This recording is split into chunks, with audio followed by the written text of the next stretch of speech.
all everybody C অনেকগুলো আসাম থেকে আহত ইউ নো হোয়াট সেলফি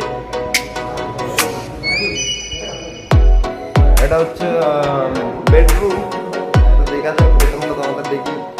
কেমন দেখা যাচ্ছে সব আমরা কাজ করছি but this is not problem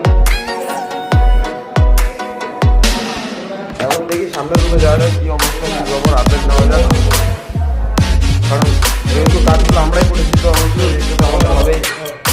যেটা হচ্ছে যেহেতু আইটিআই আমি জানি না অতটা যেহেতু এটা আমার বাড়ি না আমি সঠিক জানি না এটা কাজ যেহেতু মনোবার ডাইনিং হতে পারে সেটা কোনো ব্যাপার না এটা হচ্ছে মনে হচ্ছে ব্যালকনি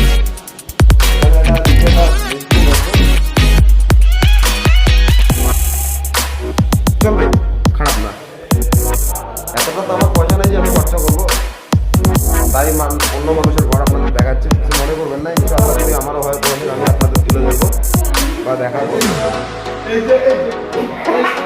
এরকম এরকম এরকম এরকম এরকম রুম যদি আপনাদের ভাড়া লেগে থাকে আমাকে অবশ্যই কন্ট্যাক্ট করবেন আমি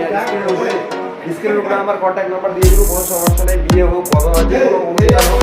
আমার সাথে অবশ্যই কন্ট্যাক্ট করা স্ক্রিনের উপরে আমার কন্ট্যাক্ট নাম্বার দিয়ে দেবো কোনো সমস্যা নেই বিয়ে হোক বড় হয় যে কোনো অনুষ্ঠান হোক আমার সাথে কন্ট্যাক্ট করবেন ঠিক আছে এখানে দেখা যাবে কি করি না